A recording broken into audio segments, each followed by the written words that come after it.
अच्छा, आपका कहाँ से आई और क्या नाम है? इतने दिन से संघर्ष कर रही हैं, तो इस पर अपना इंट्रोडक्शन दीजिए। मेरा नाम नेहा सिंह है। मैं भीम आर्मी आज़ाद समाज पार्टी दिल्ली प्रदेश सचिव हूँ और मैं यहाँ डॉक्टर रितु के धरने पे आई हूँ। जैसा कि आपको भी पता है कि आर्ट्स फैकल्टी गेट नंबर 4 पे पहले दिन से भीम आर्मी आज़ाद समाज पार्टी हमारी पूरी टीम डॉक्टर रितु के साथ खड़ी है, कंधे से कंधा मिलाकर उनके पीछे साथ।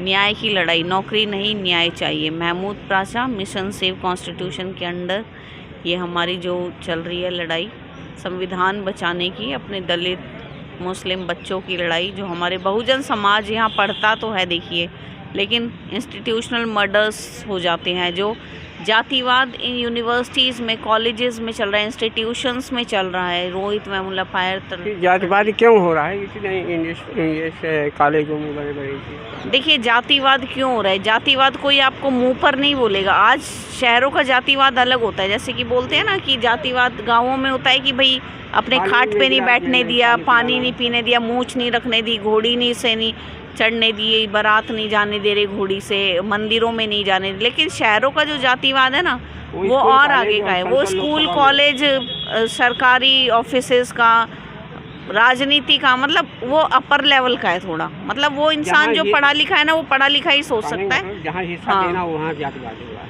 जो जिसके साथ हो रहा है वो वही चीज़ समझ सकता है, वही समझ सकता है। आज प्रॉब्लम जो डॉक्टर रितु के साथ आ रही है ना, वो यही है कि जितने संगठन भी आ रहे हैं, जितने और भी लोग आ रहे हैं, वो शायद इस चीज़ को नहीं समझ पाए जो उन्होंने फेस किया, जो उन्होंने सहा है। और ये तो ऐसा ही है कि वो करते हैं और हम सहते हैं। जातिवाद हम किससे पूछेंगे? कोई कहेगा कि हमने जातिवाद सहा ही नहीं। भाई आप उनके कपड़े धो रहे हो, आप उनके जूते बना रहे हो, आप उनके घरों की रंगाई कर रहे हो, आप उनके घर की साफ़ सफाई कर रहे हो। आप तो उनकी ज़रूरत हो, आपके बिना तो उनका काम ही रुक जाएगा सारा। आप उनके मंदिरों में चढ़ावे दे रहे हो, आप उनके भगवानों को पूज रहे हो, आप उन्हें भगवान बना रहे हो, आप ही तो उनके कस्टमर हो, आप ही उनके नौकर हो। तो आपके साथ क्या जातिवाद करेंगे? आप तो उनकी ज़रूरत हो। जहाँ उन्हें जब आती है सत्ता कब्जाने की बात, सत्ता की बात आती है, संस्थानों की बात आती है, उद्योगों की बात, हिस्सेदारी की बात आती है, तब वो आप सबको, शिक्षा की बात होती है, तब आप सबसे पीछे होते हो, तब आप सबसे अलग होते हो। तब आपको पता लगता है कि आपकी औकात, ये शब्द यही सही है। ताकि मैं कहती हूँ कि मेरे शब्द कहते हैं ना कि आप चीनी खा लो, चीनी आपको दुख देगी, लेकिन एक अगर आप खा लोगे ना दवाई कड़वी, नीम की गोली अगर खा लोगे तो वो कड़वी लगेगी लेकिन असरदार होगी, वो दवाई का काम करेगी। तो ये दवाई, मेरे शब्द कैसे भी हो, लेकिन ये असर करने चाहिए और मेरे बहुजन समाज, दबे कुचले, वंचित, हक वंचित समाज को लगने चाहिए। क्योंकि आज भी मैं खड़ी हूँ ना, तो कहीं ना कहीं मैंने भी ये चीज़ देखी है, जानी है। और आज मैं ऐसे लोगों के साथ भी इसीलिए खड़ी हूँ दिन रात, क्योंकि मुझे पता है कि आज इनके साथ हम नहीं खड़े हुए ना, हम दिन रात इनके साथ लगे नहीं ना, तो ये लड़ाइयाँ भी है ना जो आज हम लड़ पा रहे हैं, कल को वो भी लड़ने वाले नहीं बनेंगे। आप क्यों क्या वजह रही कि आप मजबूर हुए यहाँ सपोर्ट करने के लिए, खड़े होने के लिए? देखिए, मैं भीम आर्मी में हूँ, समाज सेविक का बोलते हैं हम। अपनी समाज की बहन है, प्रोफेसर्स हैं, मैं I do respect her. Ratan Lal sir हैं, देखिए वो हमारे इतिहासकार हैं, हम उन्हें सुनते हैं उनसे।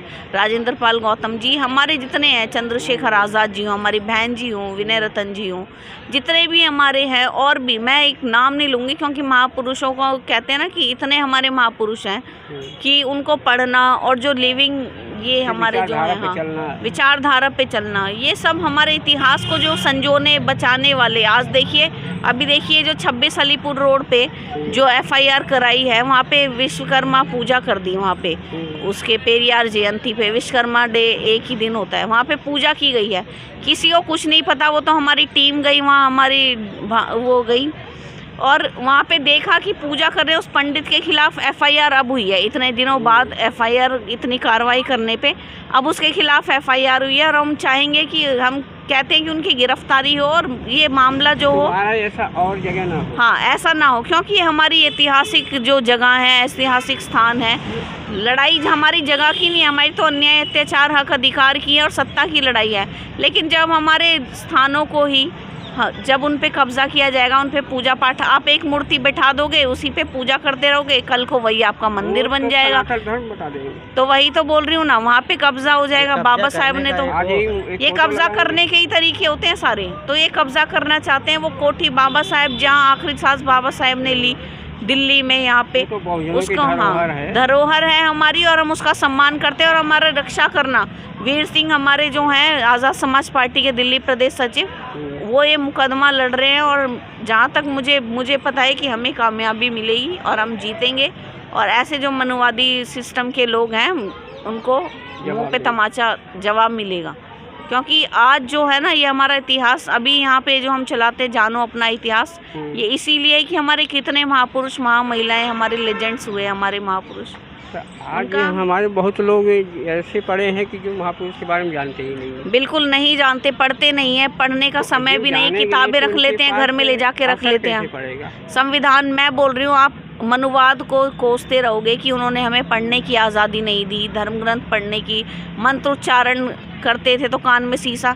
अरे संविधान तो तुम्हारे बाप ने लिखा था, अंबेडकर जी लिख के गए, तुम्हारे हाथ किसने बांधे थे कि जो तुमने आज तक संविधान खोल कर नहीं देखा?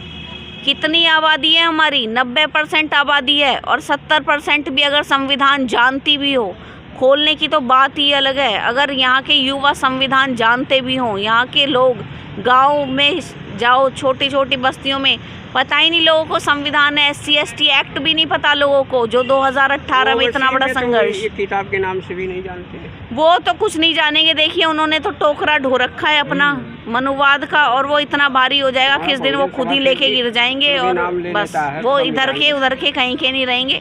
धर्म का टोकरा उठाने से अच्छा है कि शिक्षा प्राप्त करो और संविधान को बचाओ और मानवता की लड़ाई लड़ो। महिला सुरक्षा नहीं है यहाँ पे, आप देख लो, अभी दिन है, रात को आप अगर सुरक्षा कहीं मिल जाए, भेड़िए घूमते हैं यहाँ पे, इंसान नहीं, वो भेड़िए बन जाते हैं रात को। तो ये सुरक्षा क्या है? सारी कमी सरकार की है, प्रशासन की है। देश में भ्रष्टाचार बढ़ गया है, भ्रष्टाचार बढ़ गया है, क्राइम बढ़ गया है, सब चीज़ें हैं।